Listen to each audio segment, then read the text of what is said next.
Olá, bom dia, seja muito bem-vindo. Eu sou Joyce Hasselman e hoje, aqui de Brasília, junto com Lauro Jardim e Caio Blender, direto de Nova York, e mais a equipe de Veja, trago para você as principais notícias para você começar o seu dia muito bem informado aqui no Giro Veja.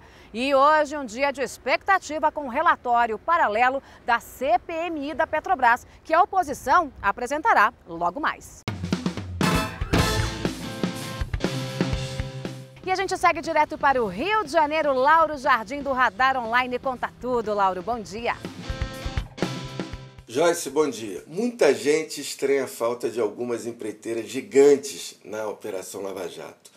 De fato, Odebrecht e Andrade Gutierrez, as duas maiores do Brasil, apareceram aqui e ali no noticiário, mas nada, por exemplo, aconteceu aos seus executivos. Outras empreiteiras de bom porte também. Só ciscaram aqui e ali no noticiário, mas estão fora da brincadeira. Agora é bom avisar, estão fora por enquanto.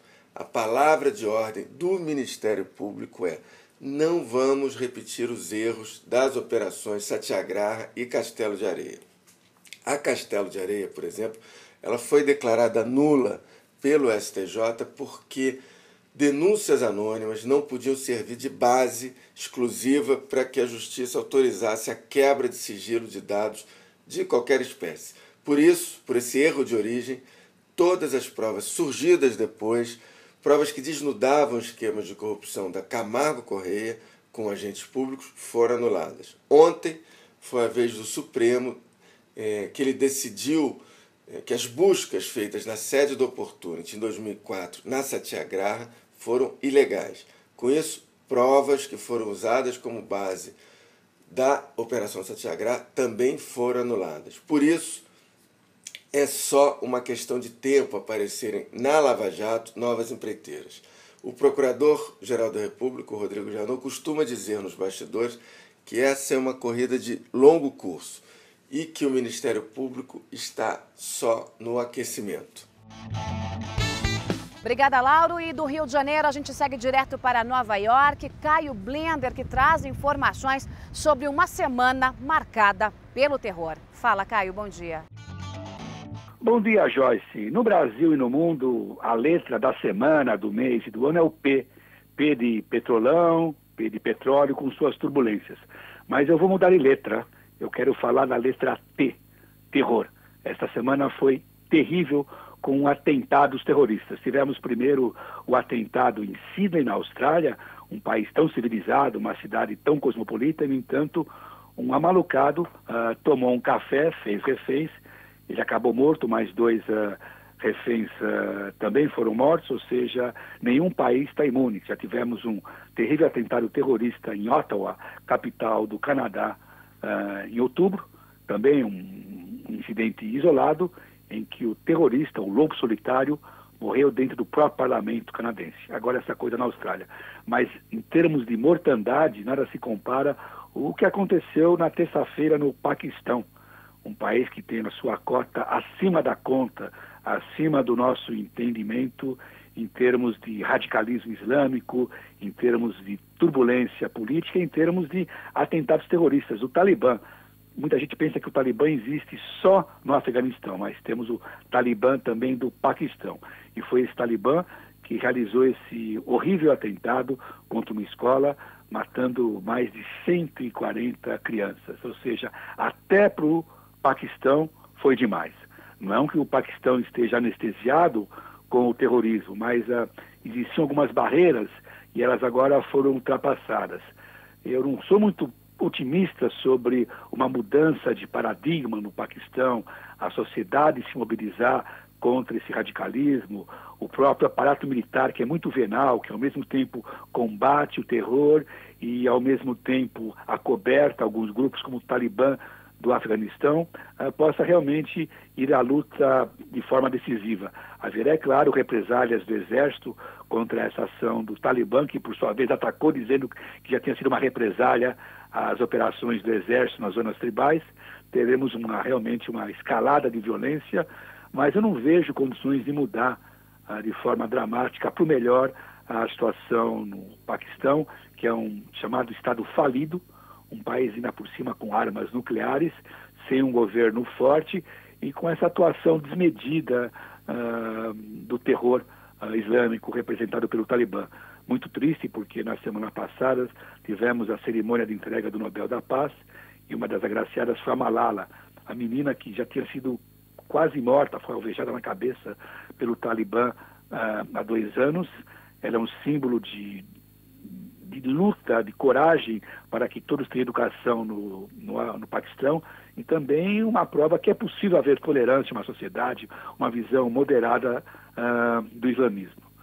No entanto, nós tivemos esse espetáculo simplesmente dantesco na terça-feira, poucas razões para se orgulhar do ser humano depois que a gente vê uma coisa como a que aconteceu em uma escola do Paquistão. Obrigada, Caio. É hora de girar a reportagem de Veja.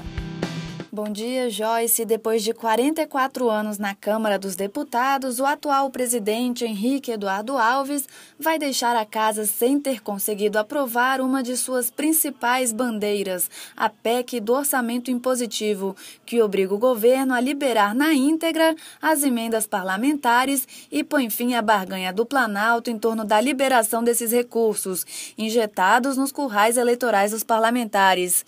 Ontem, em sessão tumultuada, o plenário da Câmara aprovou a proposta em primeiro turno, mas não conseguiu avançar para o segundo turno por causa da investida do deputado Ronaldo Caiado, do DEM de Goiás.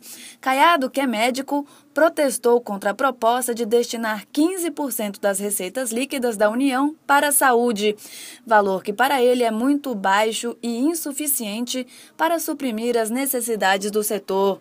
Contra a matéria, ele não aceitou o acordo de driblar o regimento e aprovar os 2 turnos da PEC no mesmo dia.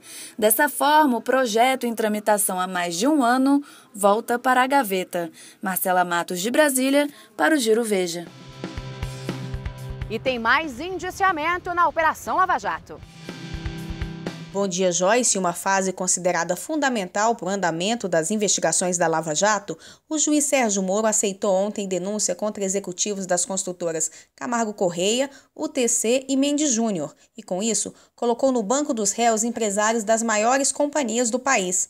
O juiz já havia aceitado denúncia contra os executivos da OAS, Engevix e Galvão Engenharia, além de ter acartado denúncia também contra o doleiro Alberto Youssef, o ex-diretor Paulo Roberto Costa e todos os laranjas e carregadores de propina do escândalo do Petrolão. Com isso, todos os réus passam agora a listar testemunhas para tentar atenuar as duríssimas acusações do Ministério Público de que houve lavagem de dinheiro, fraude em licitações e corrupção continuada na Petrobras e nas mais importantes obras do país.